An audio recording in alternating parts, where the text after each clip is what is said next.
Welcome to Module 12.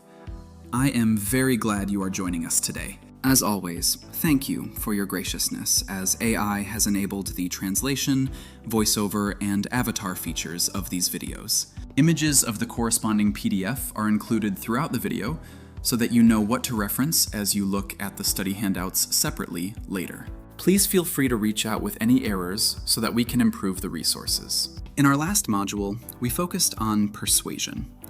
We talked about how to analyze an audience, how to structure a pitch, and how to choose language that helps people say yes. Today, we add another layer. We talk about context. A strong message is not enough by itself. Even a well-structured message can fail if it does not fit the culture, values, or expectations of the person receiving it. This week is about diplomatic language and cultural awareness. It is about choosing words that protect trust, reduce tension, and help communication move forward. Let's take the United States as one example. As the United States approaches its 250th anniversary, it offers many cultural traditions, regional differences, and communication nuances that are useful to understand. If you want to interact successfully with an American business partner, ideally, that learning goes both ways. American professionals should also be building their understanding of their counterparts' culture and communication norms. Even within a relatively short national history, the United States has developed a wide range of cultural traditions, values, and communication styles. That matters because cultural awareness is not only something we use in global diplomacy, it also matters in business. The more you understand another person's background, priorities, and expectations, the more likely you are to choose language that matters to them. The same is true inside an organization. The more you know about a colleague, the more effectively you can frame an idea in a way that connects with their values. Today we will cover three things: why cultural awareness matters, how diplomatic language works in practice, and how to shift from blame language to action language. Last module, you focused on how to structure a persuasive message. This module adds a new layer: context, culture, and audience sensitivity. A strong message can still fail if it does not match the audience's values, expectations, or communication style. So the goal this week is not only to speak clearly, the goal is to choose language that protects trust while improving clarity and influence. Why does cultural awareness matter?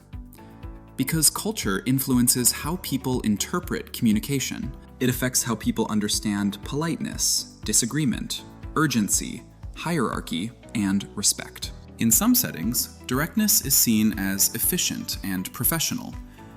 In other settings, directness may sound too sharp or too aggressive. Some audiences value speed and clarity above all else. Others place more value on relationship building, formality, or careful wording. The goal here is not to stereotype people. The goal is to become more aware, more observant, and more adaptable. This matters in cross-cultural communication, but it also matters inside companies. Organizations develop their own cultures. Teams develop their own expectations. Even two colleagues in the same office may respond very differently to the same message. One may want a short and direct recommendation. Another may want more context, more collaboration, and more attention to tone. This is why context shapes language. Strong communicators do not only ask, "What do I want to say?" They also ask, "What kind of language will this audience hear as credible, respectful, and useful?" Now let us move to diplomatic language in practice. Diplomatic language does not mean weak language. It does not mean unclear language. It means strategic language. It means saying what needs to be said in a way that does not create unnecessary resistance. Direct language can sometimes trigger defensiveness. If you say, "That is wrong," the other person may immediately stop listening and start protecting themselves. If you say, "I see the issue differently," you are still expressing disagreement, but you are doing it in a way that keeps the conversation open. If you say, "We cannot do that," the conversation may feel blocked. If you say, "That may be difficult in the current context," you create more space for discussion. If you say, "Your plan will not work," the other person may become defensive. If you say, "We may need to explore another option," you stay constructive. Here is one especially useful negotiation principle. Shift from past-focused language to future-focused language. This is a classic strategy because language about the past often sounds like blame, while language about the future often sounds like problem solving. For example, if you say, "Your team delayed the approval," the listener may hear accusation. The focus is on what went wrong and who is responsible. But if you say, "How can we keep the approval process on schedule going forward?" the focus shifts. Now the conversation is about action. It is about the future. It is about solving the problem together. Here is another example. If you say, "This happened because the documents were not ready," the listener may feel judged or criticized. But if you say, "What do we need to prepare earlier next time?" the message changes. You are still addressing the issue. You are still naming the problem, but you are doing so in a way that opens space for planning and cooperation. This is the deeper principle. Past-focused language can trap people in defense. Future-focused language opens space for action. That does not mean you never discuss the past. Sometimes accountability matters. Sometimes causes must be identified clearly. But in negotiation, problem solving, and relationship management, it is often more effective to shift quickly from what went wrong to what should happen next. This leads to an important distinction between blame language and action language. Blame language often sounds like this: "What happened? Who caused this? Why was this done incorrectly?" In some settings, those questions may be necessary, but in sensitive conversations, they can quickly harden positions. They can make people feel attacked. Action language sounds different. What is the best next step? How do we prevent this in the future? What solution would work for both sides? Notice the difference. The second set of questions does not ignore the problem. It simply directs energy toward movement instead of accusation. There are also several useful diplomatic patterns that can help you manage tone.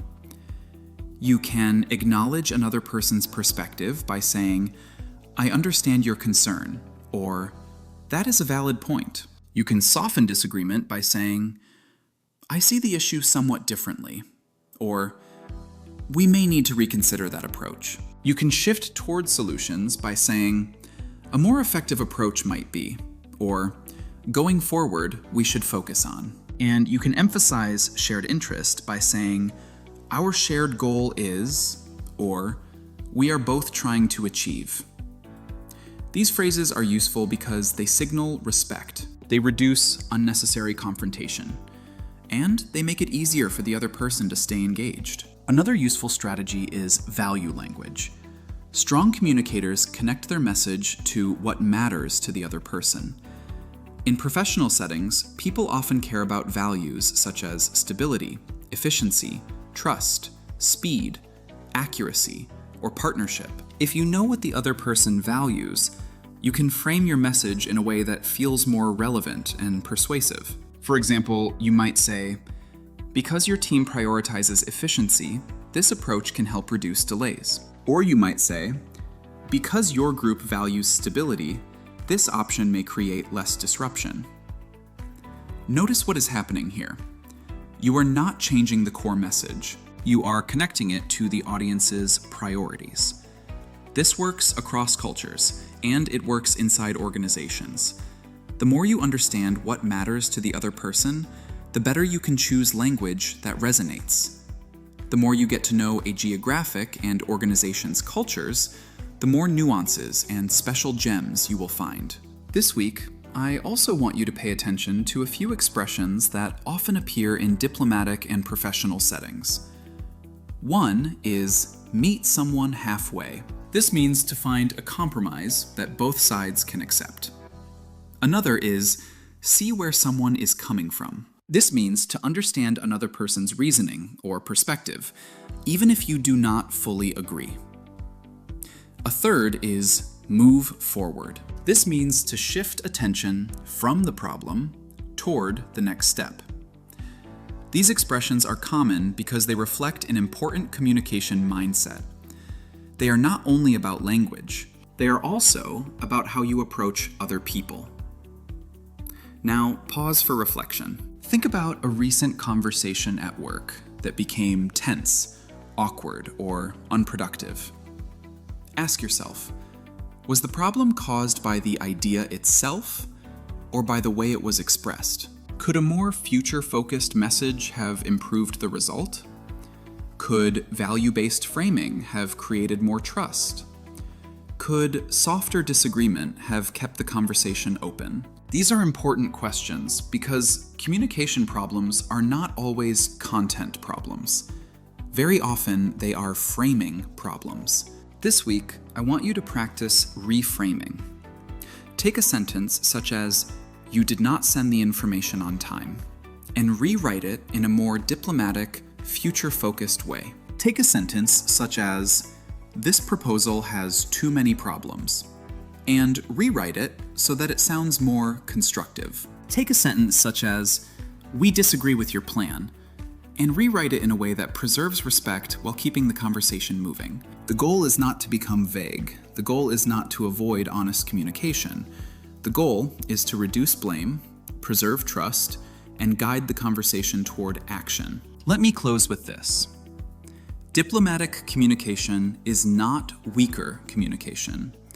It is more strategic communication.